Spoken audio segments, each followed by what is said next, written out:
How's it going, everybody? Bama Tony 73 back with another wave. This is the newest release of the cartoon collection. And the next wave will be Catra, Leech, and Faker. But for now, we have this one, and I'm excited about this one. It's a good one. I was happy to see Man-E-Faces Tri-Klops and Hordak come to this cartoon collection. So first, we have Man-E-Faces, heroic human, robot monster.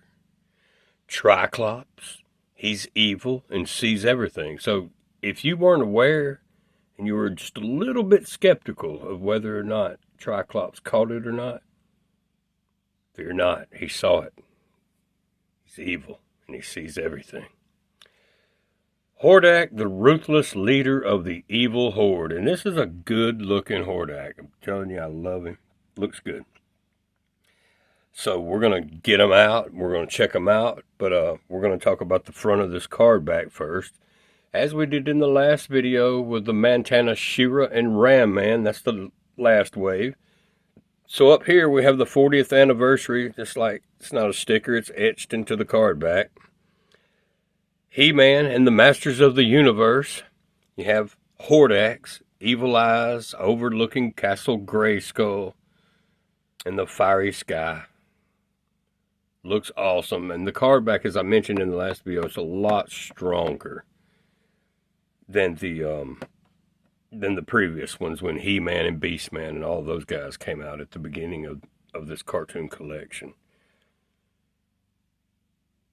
But yeah, I mean, we have Man-E-Faces, man. This is awesome. And he looks really, really good. We got Bama and LSU over here playing.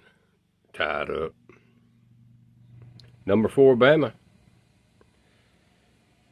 So back over here, we have Man-E-Faces. We're going to talk about what's happened. Now, in this cartoon collection, not only does it look like they jump straight out of the cartoon, okay, but it's basically mimicking what's happened in a certain episode. And when we flip these guys over on the back, we will discuss what happened in each of these episodes, okay? This ruthless leader of the evil horde, Hordak. This one here looks, man, he is awesome. There's only a couple right now that I can think that would even compete with this guy. That would be the Super 7, which he's not articulated. And this guy looks better than the Super 7. And that Princess of Power Hordak Masterverse figure, he's really the only one that could even compete with this guy right here. This guy looks good. And we'll get a better look, as I said, when we get him out. Check him out. Tri-Klops, he looks just so simple and plain. And that is how he looked in the cartoon. He didn't have all the colors or anything like that, and the different colored eyes, the blue and the brown or whatever. He didn't have that. All the eyes were brownish red color on the cartoon. So, and he did have the little studs in his belt. He's got his loincloth, was brown, kind of like He-Man's, and the boots. But he had like the orange-colored wristbands and the belt with the studs in it. As you see, Hordak's is just clean. Man-E-Faces. Most of the characters are clean, but he does have the studs, and he did in the cartoon as well. And he does have a plain green vest in the cartoon, as he does here. So, they're definitely trying to go by the cartoon, that's for sure. And now, Tri-Klops didn't come with a weapon. Now, he didn't use a weapon in the cartoon. Do I think they should include swords and all that kind of stuff? Well, for the price that you're paying, yeah, but, you know, this is new tooling and everything on these figures. So they're spending more money by the new tooling on all these figures. So I guess they're figuring, you know, they didn't use a weapon in the cartoon. Man-E-Faces didn't come with a weapon at all, or any type of artifact from the cartoon, because in the cartoon he didn't use anything but his faces, and we'll get to that later. But now this guy here, he comes with a rock softener here. It's actually Man-at-Arms' invention. Okay, see, Man-at-Arms invented it to soften up rocky areas for farming, to turn it into soil where they could do farming there. Okay, so that's the whole purpose of the rock softener. It's not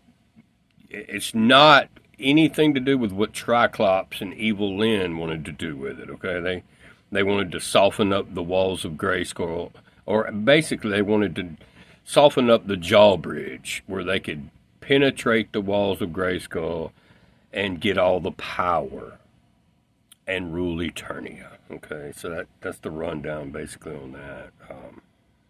That's kind of what happened in the cartoon, but we'll get more in depth on what happened in this episode. And there's a lot going on in this cartoon. Okay, Luke, he lends a hand is the name of this cartoon, and it's a whole lot going on in it. You've got Skeletor in it, you've got Hordak, so there's a lot going on in this one. And this one is the mystery of Man-E-Faces. We'll get into that when we flip them around and check them out. So let's go ahead and do that now. We'll go ahead and flip them around, these guys, on around where we can discuss the cartoon. Okay, so all right, so here we have the cross cell. We have this wave, which is a Hordak, Man-E-Faces, and Tri-Klops. Man-E-Faces, Hordak, Tri-Klops, Man-E-Faces, Hordak, Tri-Klops. Okay, so as you see up here, the mystery of Man-E-Faces. Okay, so let's get into what happened real quick in this one. Alright, so Man-E-Faces wasn't always a good heroic guy. Okay, he wasn't a villain, but he was a bully. Okay, so he got bullied himself, and he was always made fun of. Okay, so what he wanted to do was take from people that he knew that he could take from. Okay, and as you see here, the widgets, they're there for the taking, basically. So this big monster here, he shows they're no match for him. So he knows that, and he's like, feed me, that food's not good. So he basically goes over to the widgets property and comes into their castle and takes over and bullying them around, and they have to get He-Man over there, right? So He-Man comes and saves the day. But what ends up happening here is Skeletor flies in with his collector, okay? What I did a video on last week. All right, so Skeletor comes in, basically kidnaps Man-E-Faces, summons him aboard the collector, tries to tell him that, he's interested in what he has with the faces and the strength and all that. And Man-E-Faces refuses, says he will not work for him. And Skeletor's like, yes, no, nobody disagrees with me, fool, or something like that. And you know how that goes with Skeletor. He's not going to take no for an answer. He's not going to take no for an answer. But what happens is the whole thing, it just ends up, Skeletor ends up, as he always does, failing at everything. Beastman puts Man-E-Faces into a trance where he, how Beastman always, it does his animal, he gets the animals to, be under his spell. So that's basically what he did to Man-E-Faces. He had Man-E-Faces under his spell, where he had his own slave then. Skeletor was like, you could have your own slave. And Beastman's like, oh, I got my own slave for a change. So Beastman was all for that, okay? Finally, he gets to tell somebody what to do. Okay? So that's not how it ends up turning out, though. It does for a second, but it's not how it all works out. Man-E-Faces ends up, the spell was broke, okay, and Skeletor comes flying in with the Collector, trying to, shoot at Castle Grayskull, and the Sorceress is doing everything she can do to stop him. And but yeah, it's you'll just have to check it out. It's really worth watching. It's actually a pretty good episode. But Man-E-Faces ends up turning into a good guy. That's how it happened, and that's how he got named Man-E-Faces. Teela's like, well, since we have a new friend, we need to, what's your name? And he's like, he don't have a name. So He-Man's like, well, we'll come up with a name. And Orko's like, how about Man-E-Faces or something like that. So that's how he got his name, Man-E-Faces. So, and from that point on, he's been a good, heroic guy. All right. But yeah, The Mystery of Man-E-Faces. Check it out. It's a good one. Moving on over here to the Royal Cousin. Now, this one here, this kid in here, I can't remember his name. Jeremy. Jeremy was his name. Okay, so Jeremy is the Royal Cousin. Prince Adam's cousin. Okay, so he's there visiting the palace. He's a brat. Disrespectful kid. Okay, so the only one he shows any respect to is Orko. And he shows some respect to Orko. But other than that, he's very disrespectful, and he wants his way about everything. And Prince Adam tells him to leave the vehicles alone. What's the first thing he does? He jumps on a sky sled. So he gets in trouble. He gets stuck. He can't land it. He's sitting here flying around with Ram Man hanging off the back of it. All right, so so it ends up in He-Man to save the day. All right, so you have Prince Adam actually out here with Men-at-Arms, and they're testing this rock softener. They're trying to test it out, see if it's going to be what they need, and see if they need to make any adjustments to it or what have you, right? So that's when they see the sky sled. Prince Adam's like, that looks like one of our sky sleds. And anyway, that's when they're turned into He-Man, and he saves the day there. But at that point, what happens at this point is Tri-Klops and the Evil Lyn plot to steal this rock softener. Okay, so they know that they just can't barge up into the palace and take it. All right, so they know this. So what do? They get this vulnerable kid. The Evil Lyn's like, he looks weak. He's weak. He'll get it for us. Well, that's exactly what he does. He's at the fair, the market, and he's playing boomerang. All right, she buys a boomerang for him. She transforms into an old lady. And she has the money to purchase this boomerang for him. And but she's like, wait, before you get this, I need you to play a joke on an old friend of mine. And he's like, okay, well, who's your friend? And she's like, a Man-at-Arms. I need you to get the rock softener. And he's like, oh, okay, well, that old grouch, yeah, okay, I'll play the joke. I'll get the rock softener. All right, so he gets the rock softener. Then, you have Evil Lyn and Tri-Klops with the rock softener now, right? Which is never good. So they immediately take it to Grayskull, and they start trying to soften up the drawbridge to gain entry to the castle in order to get its powers, right? So basically, when He-Man shows up, the rock softener, by the way, it don't come on a tripod in here, but on the cartoon it has a tripod that it sits on like a camera. But they didn't include the tripod in here for some reason. They need to think a little bit more about some of the stuff they're putting in here, because it needed the tripod, But you can hold it, and the figure can hold it. But I guess I'm being picky now. But anyway, it does, in the cartoon, it has a tripod.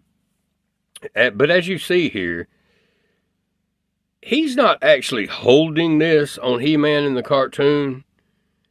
it falls and it knocks itself over, and then it's hitting He-Man.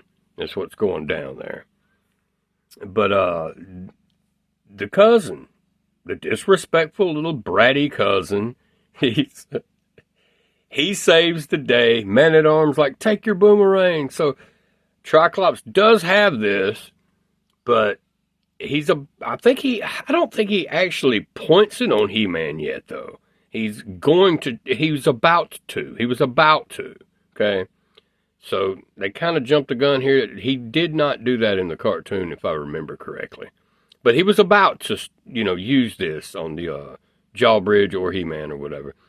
But the kid chunks the boomerang over here, snags this, brings it back, and then they're able to get He-Man back to normal again.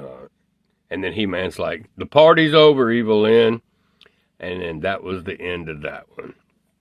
So the kid, he apologized for his actions, but that doesn't mean anything, okay? He caused a lot of problems. He just caused a lot of chaos. But he ended up apologizing for his actions, though. But now over here, last but not least, Lukey lends a hand, okay? So this is not Lukey, this is the little imp, and this is Mantana, the one that I did the review on last week. Now, Mantana, if you haven't noticed, is Hordak's guinea pig, basically. He tries all of his inventions out on him first. So if it kills him, whatever, Hordak doesn't care. He's going to go ahead and use him to test his stuff on. Okay, so this is the time-stopping device. Okay, so he freezes. What happens is he sends Shadow Weaver into the Whispering Woods, or actually sends the time-stopping device to Glimmer. So when she opens up the package, she gets this. It explodes, and then bam, they're all frozen in time. You got Bo over here playing the instrument. He's frozen. And you've got Adora over here with Spirit. She's frozen. And basically everyone in the village is frozen, all right? So Lukey is sent by Light Hope. And, okay, so there's a lot going on in this one. You also have Skeletor over here with a crystal. And he's explaining that what he wants to do is take this crystal and go into Prince Adam's bedroom, kidnap Prince Adam, okay, where he can hold him for ransom, where he can get King Randor to turn over the palace to him. Okay, so that's what Skeletor's up to. And you never hear what happens after that. Skeletor just obviously, he may have tried or whatever to go to the palace, but, we got bigger plans because He-Man was needed in Etheria. All right, so Lukey was sent by Light Hope, and Light Hope had to reveal the secrets of who She-Ra was. And, Lukey is small like the imp. And he's like, Adora is She-Ra? And Light Hope is like, yeah, and Prince Adam is He-Man. Go now. We need He-Man here. All right, so when he gets there to, he goes through the portal. Once he actually lands at Snake Mountain first on accident. All right, but he, once he gets to where he's going, once he gets to the palace, he tells Prince Adam, what's going on. And Cringer, of course, Cringer's not wanting to go. He's always backing out. And, I'll just rather stay at home, madam. Orko wants to go, though. I remember Orko saying, can I go? Or something like that. So Orko's all for it. But, so they ended up going over to Etheria through a portal that was made by the sorceress. And sorceress explained to them that if you're holding the power sword, He-Man is holding the power sword, or She-Ra, then, the time-stopping device will not have any effect on them, okay? All right, so that's basically, they have to be holding the power swords, though. All right. So when they get over there, the first thing that He-Man does is turn Adora. He turns her back to where she's moving around, and then she turns into She-Ra. And man, the rest is history. At that point, you know, she basically turns the rest of the village and the Whispering Woods, all the other people there, Bo and all the rest of them, back to themselves, Glimmer, and then she basically takes his time-stopping device and kicks it like a football after she destroys it, and kicks it like a football all the way back to the Fright Zone. And Hordak's like, my time-stopping device has been destroyed. But yeah, it has, and that's basically what happened there. But all of these are worthy of a watch. You ought to check them out. The Mystery of Man-E-Faces, The Royal Cousin, and also Luke He Lends a Hand. All three of these are very good cartoons. They really are. So what we're going to do now is we're going to get these guys out, and we're going to check them out, and we're going to see how much we like them compared to the last wave. I loved that last wave with Ram Man. I was so happy to get Ram Man and Montana and She-Ra. But now we have Man-E-Faces, Tri-Klops, and Hordak. So, let me get them out, and I'll be right back. Well, all right, here they are, and they are looking smooth out of the pack. Fresh out of the pack. We have Man-E-Faces with his little feature here. She says the human, the monster, and the robot, and it spins nicely. I would recommend getting these if you love Masters of the Universe, man. These are some really nice figures here. Tri-Klops, his spins as well like he's supposed to. Spins around. Let me get this off here. It's hard to do with one hand. I'm holding the camera, but you get the picture. I'm not going to be able to do it, but it spins and it clicks into place. It's three eyes, so you can tell. His neck will move all the way around.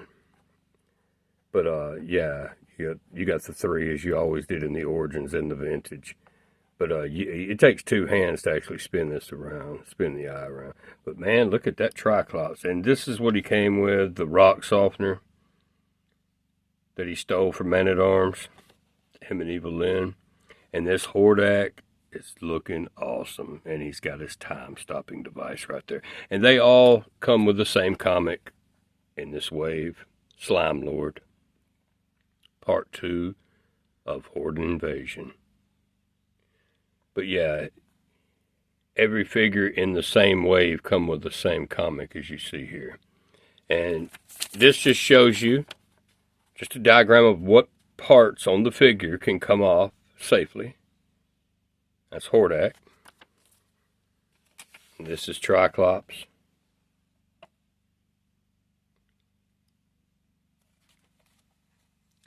And this is Man-E-Faces. And again, when it comes to this wave, as I said in the last, I don't know which one's my favorite. I really don't. I guess I would take Hordak, and then I will go with this guy over here, Man-E-Faces. I'll take Tri-Klops third, but it's Tri-Klops. I'm really liking him. Really liking him. And as you see, I've got him on the stands. I try to put all my figures on the stands.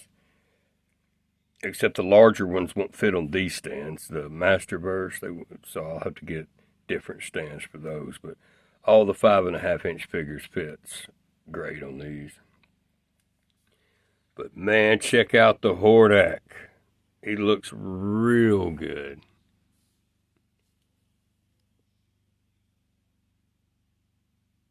Looks good. Close up of Tri-Klops.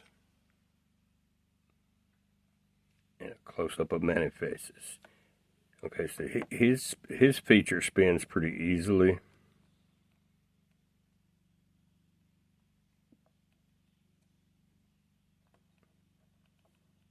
But it's good to have him on the good side these days, right?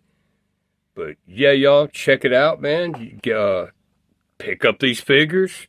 You can get them at BBTS. That's where I picked these up. For those who don't know, it's Big Bad Toy Store. And the next wave will be Catra, Faker, and Leech. And that Leech is looking really, really bad now. He's looking good. And the Faker looks really good. It looks like the He-Man, except for he has glowing eyes. So they've like airbrushed paint, the white paint on the eyes. It looks really cool.